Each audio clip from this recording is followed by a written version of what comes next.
সাকিব আল হাসান মাঠে থাকা মানেই অন্যরকম অনুপ্রেরণা টাইগার ক্রিকেটার এবং সমর্থক সবার জন্য। সেই সাকিব নিশ্চয়তা দিয়েছেন জিম্বাবুয়ের বিপক্ষে শেষ 3টা টি-20তে খেলবেন তিনি। যুক্তরাষ্ট্রে একটি সামাজিক অনুষ্ঠানে যোগ দিয়ে কথা বলেন সাকিব। দেশে হয়তো এটা নিয়ে একটা কনফিউশন চলছে, খুব চলছে, হয়তো সোশ্যাল মিডিয়াতে এটা নিয়ে কথা চলছে যে আমি জিম্বাবুয়ের সাথে খেলবো, পরের দিকে প্রথমে বিপিএল কি ঢাকা প্রিমিয়ার লিগ খেলবো, ডিপিএল যেটা বলে আমাদের। আসলে যেটা হয়েছে, আমি কোচ, ক্যাপ্টেন, সিলেক্টর সবার সাথে আগে থেকেই কথা বলে রেখেছিলাম।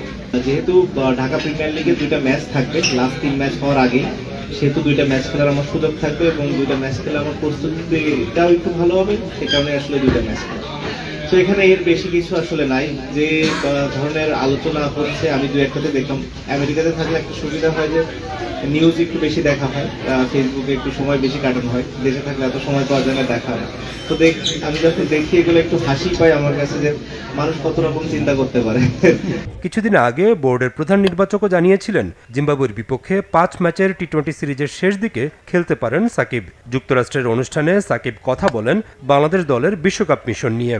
তিনি বিশ্বাস করেন ডালাসে নিজেদের প্রথম ম্যাচে শ্রীলঙ্কার বিপক্ষে ভালো খেলবে বাংলাদেশ। যেহেতু কন্ডিশন যেমন হবে সেটা আমাদের আসলে একটু হেল্পফুল হবে।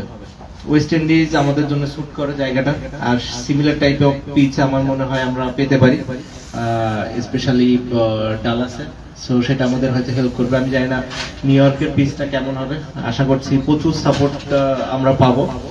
জিম্বাবুয়ের বিপক্ষে বাংলাদেশের প্রথম 3টি টি-20 হবে চট্টগ্রামে, শেষ 2টি হবে ঢাকার মিরপুরে। সিরিজ শুরু 3রা মে।